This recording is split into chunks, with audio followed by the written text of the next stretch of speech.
अब इस पूरे प्रोसेस के मैं आपको नोट्स दे रहा हूं क्योंकि ये बहुत जरूरी प्रोसेस है इंटरव्यू के पॉइंट ऑफ व्यू से।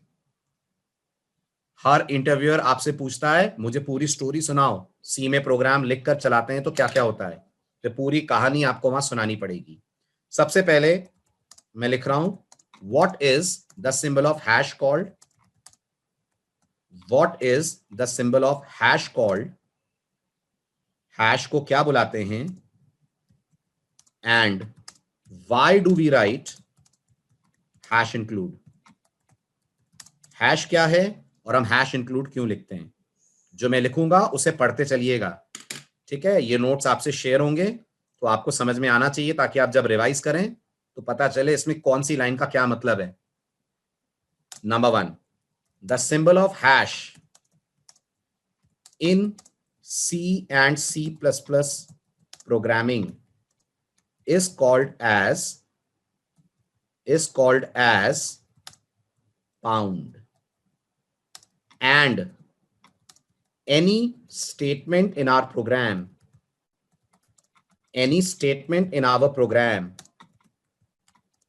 that begins with hash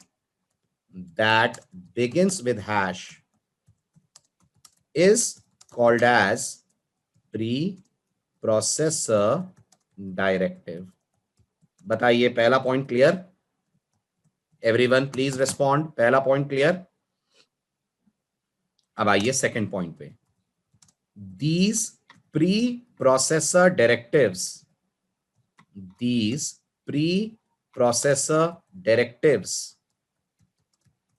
are special instructions meant for, जल्दी बोलिए, meant for क्या?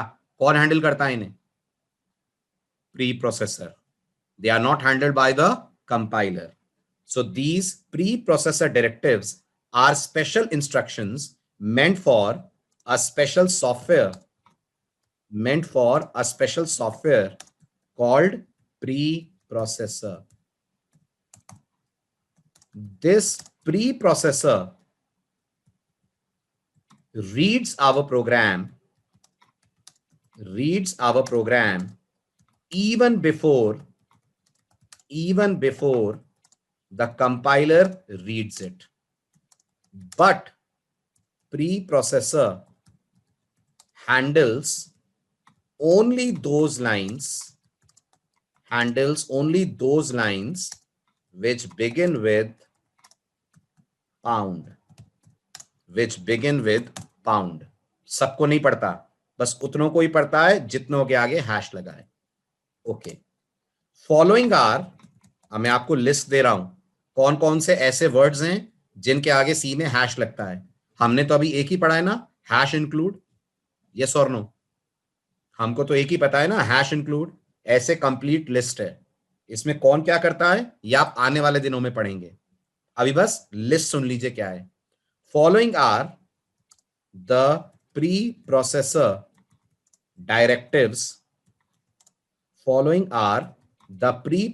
directives provided by C language। ध्यान दीजिए, पहला है hash include, A is hash include. कोई अगर पूछता है ये क्या कहलाता है, इसका क्या नाम है, इसे C में हम बोलते हैं फाइल इंक्लूजन डायरेक्टिव। ध्यान से सुनिएगा, हैश इंक्लूड का ऑफिशियल नाम होता है फाइल इंक्लूजन डायरेक्टिव। बी, दूसरा कहलाता है हैश डिफाइन। ये क्या कहलाता है? ये कहलाता है मैक्रो क्रिएशन डायरेक्टिव। दूसरे वाले का नाम है मैक्रो क्रिएशन डायरेक्टिव, ठीक है। तीसरा वाला कहलाता है हैश अनडेफ। इसको क्या बुलाते हैं? इसको बुलाते हैं मैक्रो रिमूवल डायरेक्टिव। अभी मैंने मतलब किसी का भी नहीं समझाया है, डोंट बॉदर कि इसमें से कौन क्या करता है, अभी मैंने नहीं समझाया है, मैं सिर्फ अभी आपको लिस्ट दे रहा हूं, समझ रहे हैं?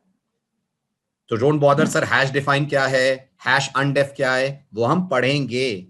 अभी पढ़ा कुछ भी नहीं है, अभी सिर्फ लिस्ट आ रही है आपके सामने कि ऐसे कौन कौन से वर्ड्स हैं जिनके आगे सी में हैश लगता है, ठीक है। Then we have fourth option.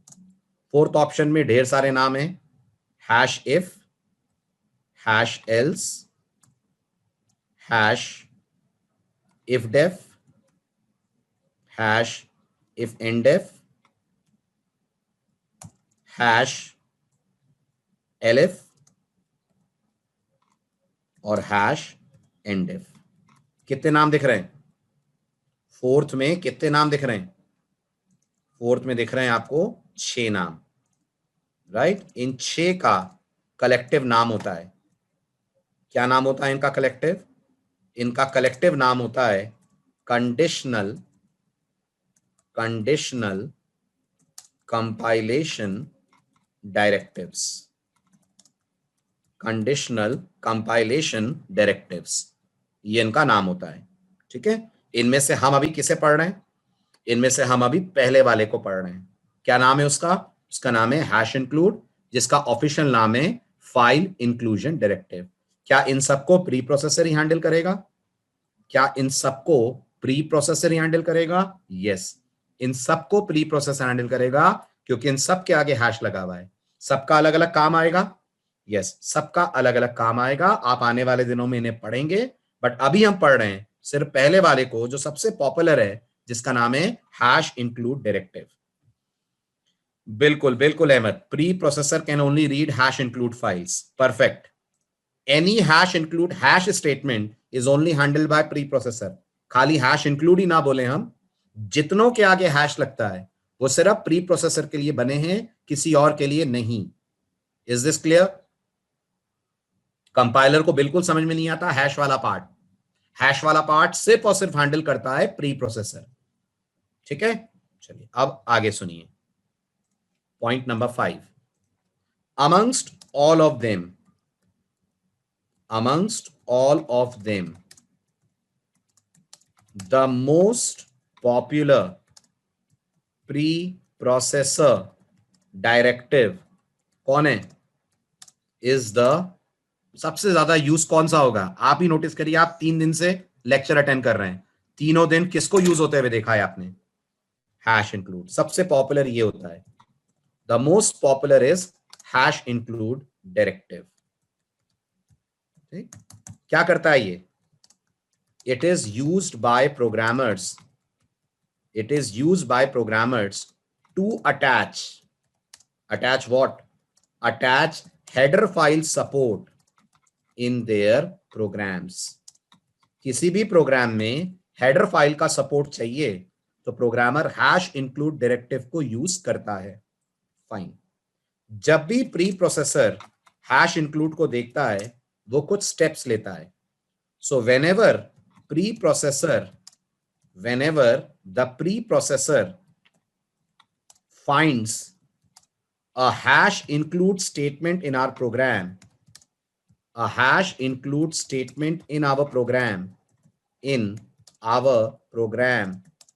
it takes the following actions।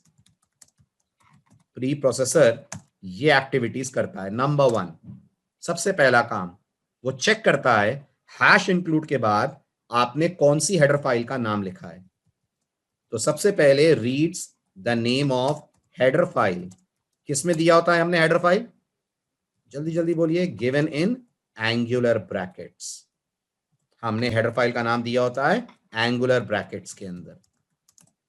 तो सबसे पहले एंगुलर ब्रैकेट्स के अंदर जाकर चेक करता है आपने कौन सी हेडर फाइल का नाम लिखा है, ठीक है।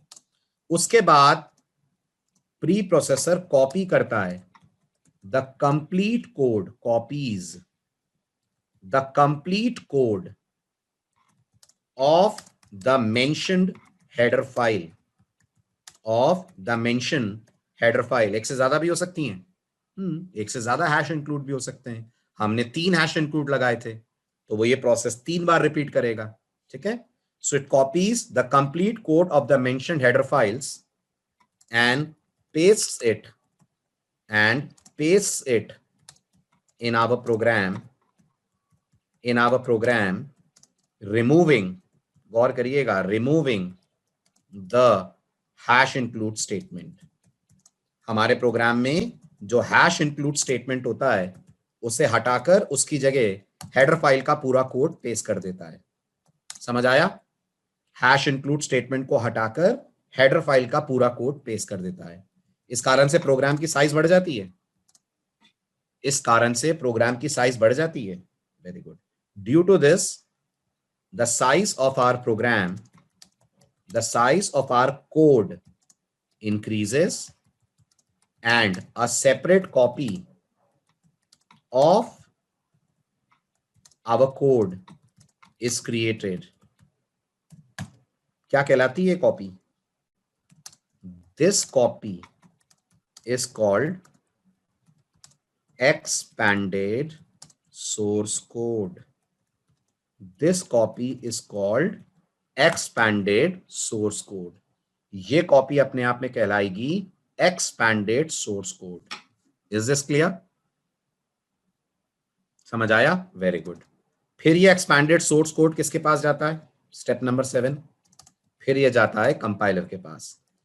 This expanded source code then goes to the compiler. ठीक, कंपाइलर क्या करता है? रन कर देता है ना, कंपाइलर इसे रन नहीं करता। The compiler further converts it, the compiler further converts it into, very good, machine code, और दूसरा नाम इसका, और binary code. Further converts it into machine code और बाइनरी कोड। राइट, ये बाइनरी कोड किसके पास जाता है? दिस बाइनरी और मशीन कोड, दिस बाइनरी और मशीन कोड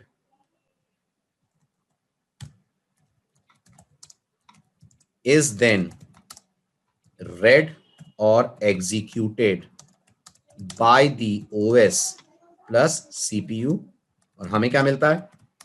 और हमें हमारे प्रोग्राम के रिजल्ट्स, जिन्हें हम बोलते हैं आउटपुट, मिल जाता है।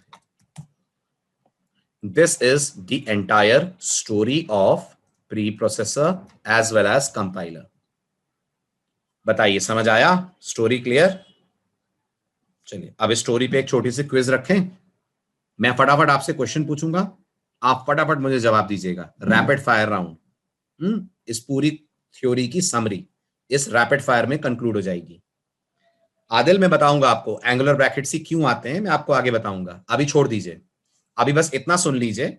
आप पूछ रहे हैं तो मैं बता दूं, हेडर फाइल के नाम दो तरह से लिखे जाते हैं। आदिल का क्वेश्चन है एंगुलर ब्रैकेट सी क्यों आते हैं, तो मैं एक चीज आप लोगों को क्लैरिफाई कर दूं। Remember, there are two ways to write the names of header file, the names of header files. What are these two ways? पहला है, हम लिखते हैं हैश इंक्लूड एंगुलर ब्रैकेट में हेडर फाइल का नाम, और दूसरा आप बहुत जगहों पर देखेंगे लिखा जाएगा हैश इंक्लूड और डबल कोट्स में हेडर फाइल का नाम। दो तरह से आपको प्रोग्रामर्स हेडर फाइल लिखते हुए मिलेंगे। ठीक है, अभी के लिए बस इतना सुन लीजिए। जो पहला वाला तरीका आप देख रहे हैं, हम अभी इसे फॉलो करेंगे। ये किसके लिए यूज होता है? ये यूज होता है प्री डिफाइंड हेडर फाइल्स के लिए। प्री डिफाइंड हेडर फाइल का मतलब क्या हुआ? जो लैंग्वेज ने आपको बना कर दी है, जो सी ने आपको बना कर दी है, राइट। और आगे चलकर जब आप सी में एडवांस कॉन्सेप्ट पढ़ेंगे, तब आप खुद की हेडर फाइल्स बनाना सीखेंगे। जब आप प्रोजेक्ट करेंगे, तब मैं आपको आपकी खुद की हेडर फाइल्स बनाना सिखाऊंगा, राइट। हम क्या हैं? सी के, हम सी के प्रोग्रामर हैं। तो आप डबल कोट्स में इंक्लूड करेंगे प्रोग्रामर डिफाइंड हेडर फाइल। तो आज एक और बात नहीं पता चली आपको, मतलब हम भी हेडर फाइल्स बना सकते हैं। यस, हम भी हेडर फाइल्स बना सकते हैं। हम भी अपना खुद का कोड हेडर फाइल में डाल सकते हैं। और जब हम हेडर फाइल्स बनाएंगे तो they are called as programmer defined header file. उनके लिए एंगुलर ब्रैकेट नहीं लगता, नहीं, उनके लिए डबल कोट्स लगते हैं। क्यों ऐसा? उसका रीजन मैं बताऊंगा आपको आगे। हमारी हेडर फाइल के लिए एंगुलर ब्रैकेट क्यों नहीं लगता, अभी बस कीप इन माइंड, दो सिंटेक्सेस हेडर फाइल के आपको मिलेंगे, एंगुलर ब्रैकेट और डबल कोट। अभी एंगुलर ब्रैकेट, क्योंकि हम इसे pre defined header files use कर रहे हैं। Pre pre defined header file किसने बनाई? प्री डिफाइंड हेडर फाइल उस कंपनी ने बनाई जिसका आप कंपाइलर यूज कर रहे हैं।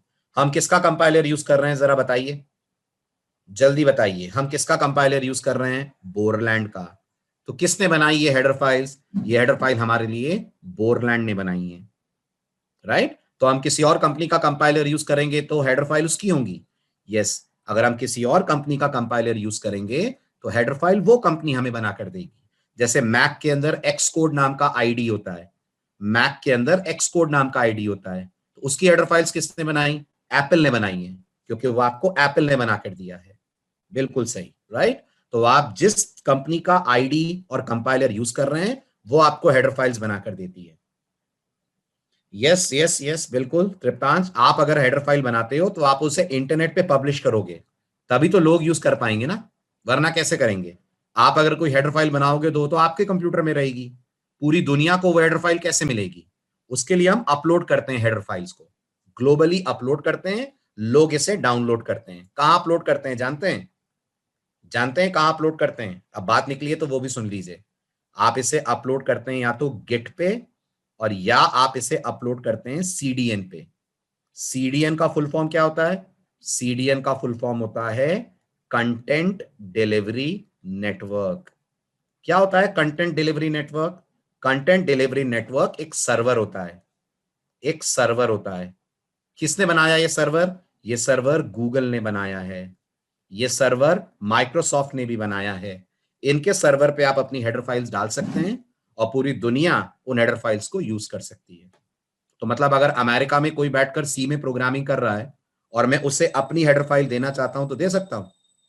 बिल्कुल, मैं इस कंटेंट डिलीवरी नेटवर्क के थ्रू उसको हेडर फाइल दे सकता हूं, प्रोवाइडेड वो बंदा मुझ पे ट्रस्ट करे, प्रोवाइडेड मेरा कोड वायरस फ्री हो, प्रोवाइडेड वो मेरे कोड को यूज करने में इंटरेस्टेड हो। आया समझ? बात क्लियर हुई? ऐसे आप अपनी हेडर फाइल दुनिया में डिस्ट्रीब्यूट कर सकते हैं, ठीक है? चलिए, पर अभी तो बहुत बहुत जल्दी है ना, अभी तो हेलो ही प्रिंट करा रहे हैं, हेलो थोड़ी डिस्ट्रीब्यूट करेंगे किसी को, कुछ ढंग का काम कर लें तब तो डिस्ट्रीब्यूट करेंगे, ठीक है? बट कर सकते हैं, राइट? चलूं आगे? हाँ, तो मैं कुछ रैपिड फायर की बात कर रहा था आपसे, तो अब मैं फटाफट इस पूरे प्रोसेस को क्वेश्चन आंसर में कन्वर्ट करूंगा, आप फटाफट मुझे उसका जवाब देंगे, ठीक है? My first question, the code which we write is called as? Everyone, please answer. The code which we write is called as? Very good. The code, let me open the diagram. The code which we write is called as the source code. Very good. Our source code goes to the preprocessor. Very good. The code which preprocessor produces is called as? The code which preprocessor produces is called as? Very good. Is called as expanded source code. Very good. Expanded source code goes to the compiler. Good. The compiler produces machine code. Fine. ठीक है, अब मैं एक statement बोलता हूं, आप हाँ ना में जवाब देना, ठीक है? अभी आपने रैपिड फायर करा, अब ट्रू फॉल्स करना। जो आपने अभी कहानी सुनी उसके बेस पर एक स्टेटमेंट में बोलूंगा, आप बताना ट्रू और फॉल्स, ठीक? C language compiler